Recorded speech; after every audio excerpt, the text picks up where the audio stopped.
vous êtes spécialiste des enfants, puis des enfants aussi en difficulté. Est-ce que les grands-parents ont un rôle à tenir dans ces cas-là ?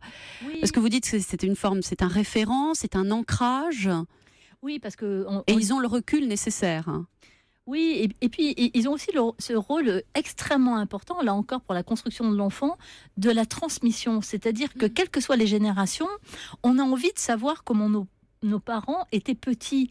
Et c'est magique parce que ça, c'est vraiment la place des grands-parents. Et c'est le rôle des grands-parents de raconter, tu sais, quand ton papa était petit, il adorait ceci ou cela, il aimait manger ceci ou cela, il aimait jouer à ceci ou cela.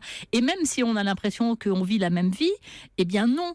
C'est-à-dire que si on est grands-parents aujourd'hui, comme Yves à 62 ans, eh bien quand vous parlez aux petits-enfants d'un téléphone fixe, mais c'est un truc de ouf, comme ils disent. C'est-à-dire que c'est quoi un téléphone fixe, hein?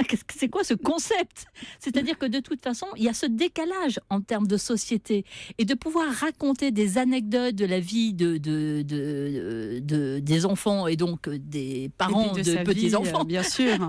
C'est vraiment important parce que là aussi, ça tisse quelque chose de transgénérationnel. Et ça, c'est vraiment aussi la place du grand-parent, me semble-t-il.